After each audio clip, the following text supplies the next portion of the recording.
ಊಟದವರಿಗೆ ಊಟ ತಂದವಳು ಊಟ ತಂದಿದ್ದೇನೆ ಎಂದು ಒಂದೇ ಒಂದು ಮಾತನಾಡಿದರೆ ನಿನ್ನ ಬಾಯಿಂದ ಮುತ್ತು ಉದುರಿ ಹೋಗುತ್ತೆ. ಮಾತನಾಡು ಗೌರಿ, ಮಾತನಾಡು.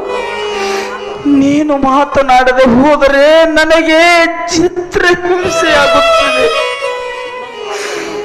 ಇನ್ನೊಂದು ವಾರದಲ್ಲಿ ನಾವಿಬ್ಬರು ಸಪ್ತಪದಿ ತುಳಿದು ಸತಿಪತಿಗಳಾಗಿರುತ್ತೇವೆ. ಸತಿಪತಿಗಳಿಬ್ಬರು ಸಂಸಾರ ಎಂಬ ರಥದ ಚಕ್ರಗಳಂತೆ. ಗೌರಿ, ತಪ್ಪು ಮಾಡುವುದು ಮಾನವನ ಸಹಜ ಧರ್ಮ. ನಮಗರಿವಿಲ್ಲದಂತೆ ಆ ವಿಧಿಯ ಆದೇಶದಂತೆ ತಪ್ಪು ನಮ್ಮಿಂದ ಏನಾದರೂ ಆಗಿ ಹೋಗಿರಬಹುದು. ವಿಧಿಯ ವಿಪರಿಚಿತ ಗತಿಸಿ ಹೋದ ಘಟನೆಯನ್ನು ಮನಸ್ಸಿನಲ್ಲಿಟ್ಟುಕೊಂಡರೆ ಬಗೆಹರಿಯುವುದೆಂತು ಗೌರಿ, ಬಗೆಹರಿಯುವುದೆಂತು? ಗೌರಿ, ಗೌರಿ, ನನ್ನೊಡನೆ ಮಾತನಾಡಷ್ಟು ಕಠೋರವಾಗಿ ಹೋಯಿತೆ ಈ ನಿನ್ನ ಮನಸ್ಸು.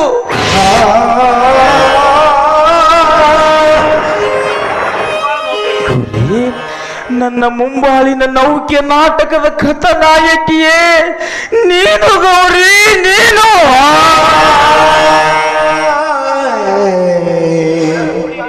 ನಿನ್ನೊಡಗೂಡಿ ಬಾಳಬೇಕೆಂಬ ನಿರ್ಮಿಸಿಕೊಟ್ಟಿದ್ದೇನೆ.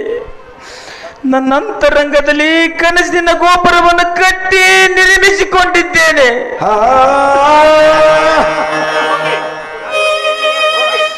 ನನ್ನ ಆಸೆ ಈಡೇರಿಸುವ ಹೊಣೆ ನಿನ್ನದು ಗೌರಿ, ನಿನ್ನದು.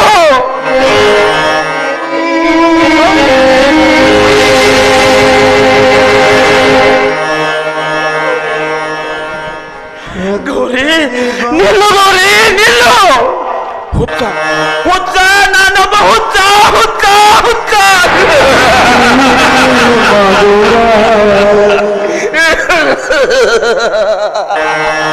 ಜಗವೊಳಗೆ ಹೋದರು ನೀ ನನಗೆ ಅಮರ.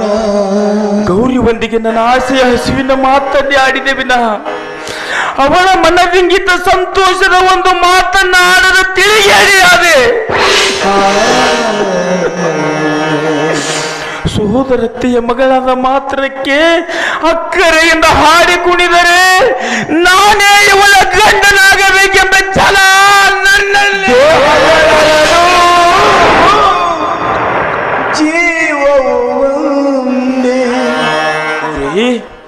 ನೀನು ನಿನಗೆ ಎಷ್ಟಾದವನನ್ನು ಮದುವೆಯಾಗು. ಪ್ರೀತಿಸು. ನಿನಗೆ ಹೇಳಲು ಧೈರ್ಯವಿರದಿದ್ದರೆ ನನಗೆ ಒಂದೇ ಒಂದು ಮಾತನ್ನು ಹೀಗೆ ಅಂತ ಹೇಳು ಗೌರಿ, ಹೀಗೆ ಅಂತ ಹೇಳು.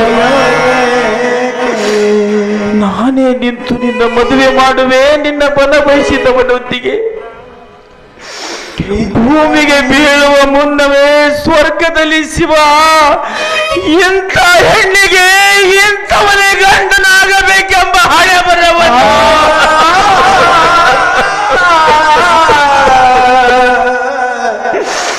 ಆ ಬ್ರಹ್ಮನೇ ಬರೆದು ಕಳಿಸಿರುವಾಗ ನಮ್ಮಷ್ಟಕ್ಕೆ ನಾವೇ ಗಂಟು ಹಾಕಿಕೊಂಡರೆ ಆ ಗಂಟು ಹಾಕುವ ಬ್ರಹ್ಮನಿಗೆ ಬೆಲೆ ಇದೆಯೇ?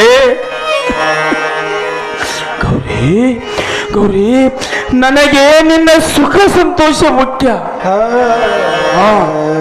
ನಾನು ಹೀಗೆ ಸುಮ್ಮನಿದ್ದರೆ ನಮ್ಮಿಬ್ಬರ ಮದುವೆ ಒತ್ತಾಯದ ಮದುವೆ ಆಗುವುದರಲ್ಲಿ ಸಂದೇಹವಿಲ್ಲ.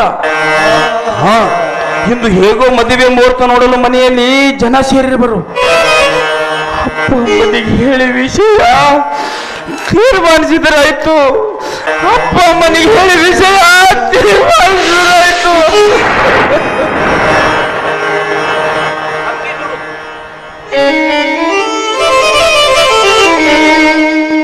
ಹಕ್ಕಿಗೂಡು ಬಿಟ್ಟ ಮೇಲೆ ಗೂಡಿಯಲ್ಲಿ ಬೆಲೆ ಇದೆ. ಹಕ್ಕಿಗೂಡು ಬಿಟ್ಟ ಮೇಲೆ ಗೂಡಿಯಲ್ಲಿ ಬೆಲೆ ಇದೆ. ಹೃದಯ ಪ್ರೀತಿ ತೊರೆದ ಮೇಲೆ ಹೃದಯ ಪ್ರೀತಿ ತೊರೆದ ಮೇಲೆ ಮನಕ್ಕೆ ಶಾಂತಿಯಲ್ಲಿದೆ. ಗುಬ್ಬಿಗೂಡು ಗುಡಿಗೆಲ್ಲ